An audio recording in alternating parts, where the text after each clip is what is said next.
कार्तिक मास महात्म्य अध्याय 11वें व अध्याय 12वें की कथा। कार्तिक मास की कथा। नमस्कार भाइयों बहनों, जय मां गायत्री। आप सभी का मेरे YouTube चैनल शुभकर माही अष्टों में स्वागत है।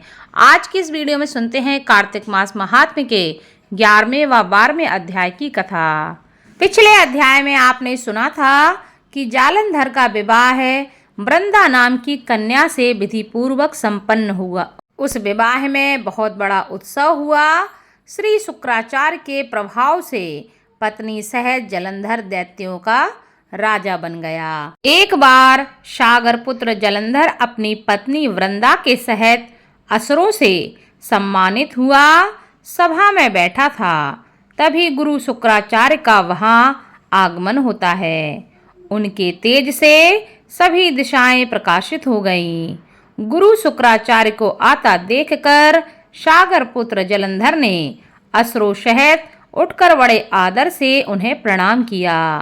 गुरु शुक्राचार्य ने उन सबको आशीर्वाद दिया। फिर जलंधर ने उन्हें एक दिव्य आसन पर बिठाकर स्वयं भी आसन ग्रहण किया। फिर सागर पुत्र जलंधर ने उनसे विनम्रता पूर्वक पूछा कि हे गुरुजी, आप हमें यह बताने की कृपा करें कि राहु का सिर किसने काटा था।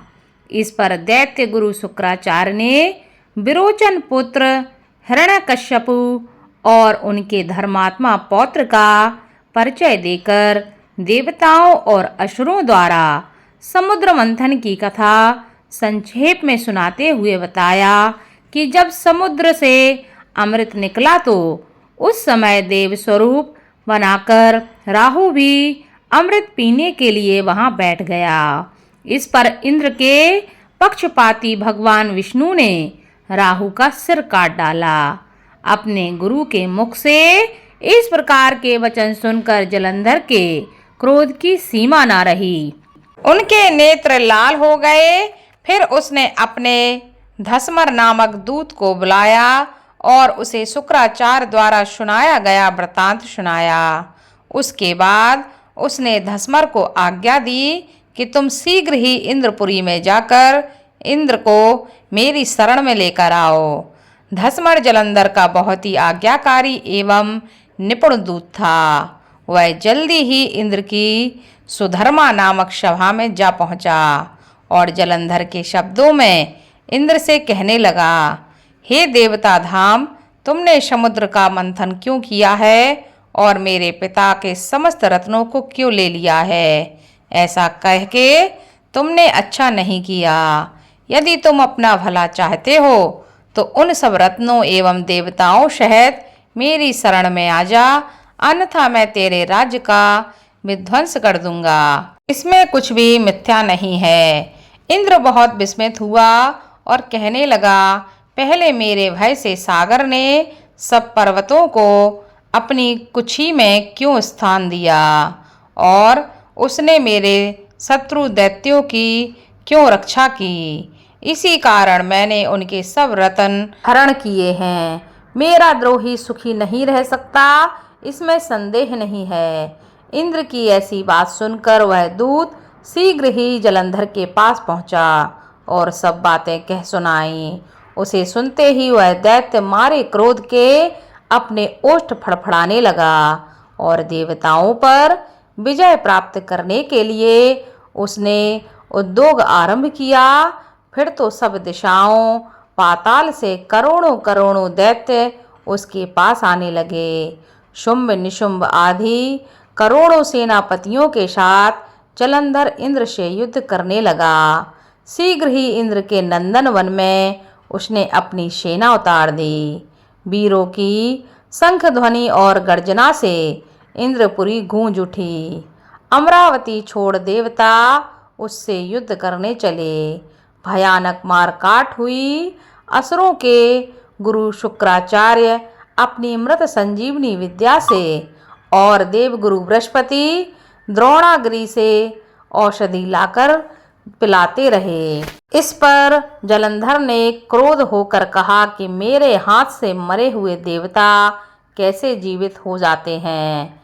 जीवाने वाली विद्या तो सिर्फ आपके पास है। इस पर शुक्राचार्य ने देवगुरु द्रोणाचार्य से औषधि लाकर देवताओं को जिवाने की बात कह दी। यह सुनकर जलंधर और भी कुपित हो गया। फिर शुक्राचार्य जी ने कहा, यदि शक्ति हो तो द्रोणागिरी को उखाड़कर समुद्र में फेंक दो, तब मेरे कथन की सत्यता प्रमाणित हो जाएगी। इस पर जलंधर कुपित होकर जल्दी ही द्रोणागिरी पर्वत के पास पहुंचा और अपनी भुजाओं से पकड़कर द्रोणागिरी पर्वत को उखाड़कर समुद्र में फेंक दिया। यह तो भगवान शंकर का तेज था, इसमें जलंधर की कोई भी विचित्रता नहीं थी। तत्पश्चात यह सागर पुत्र युद्ध भूमि में आकर बड़े तीव्र गति से देवताओं का संहार करने लगा। तब द्रोणाचार्य जी औषधि लेने गए तो द्रोणाचल को उखड़ा हुआ शून्य पाया। वह भयभीत हो देवताओं के पास आए और कहा कि युद्ध को बंद कर दो, जलंधर को अब नहीं जीत सकोगे। पहले इंद्र ने भगवान शिव का अपमान किया था। यह सुन देवता युद्ध में जय की आशा त्याग कर इधर उधर भागने लगे। सिंधु सुत निर्भय को अमरावती में घुस गया। इंद्र आदि सब देवताओं ने गुफाओं में शरण ले ली। नारद जी ने कहा, तब इंद्रादिक देवता वहां से भय कंपित होकर भागते भागते वैकुंठ में भगवान विष्णु के पास पहुँचे। देवताओं ने अपनी रक्षा के लिए उनसे प्रार्थना की। देवताओं की उस दीन वाणी को सुनकर करुणा सागर भगवान विष्णु ने उनसे कहा कि हे देवताओं, तुम भय को त्याग दो, मैं युद्ध में शीघ्र ही जलंधर को देखूंगा। ऐसा कहते ही भगवान गरुड़ पर जा बैठे।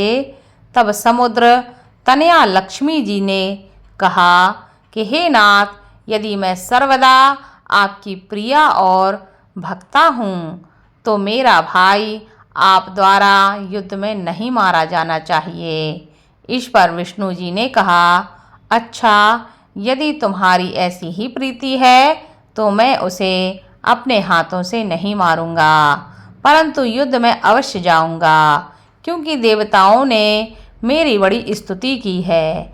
ऐसा कहकर भगवान विष्णु युद्ध के उस स्थान पर जा पहुँचे जहाँ जलंधर विद्यमान था। जलंधर और भगवान विष्णु का घोर युद्ध हुआ। विष्णु के तेज से कंपित देवता सिंहनाद करने लगे। फिर तो अरुण के अनुज गरुण के पंखों की प्रबल वायु से पीड़ित हो दैत्य इस प्रकार घूमने लगे जैसे आंधी से बादल आकाश में घूमते हैं। तब अपने वीर दैत्यों को पीड़ित होता देखकर जलंधर ने क्रोध में भगवान विष्णु को उद्धत वचन कहकर उन पर कठोर आक्रमण कर दिया। इसी के साथ कार्तिक मास महात्म्य के 11वें व 12वें अध्याय की कथा संपन्न हुई। आगे की कथा आपको आगे के अध्याय में सुनने को मिलेगी। धन्यवाद।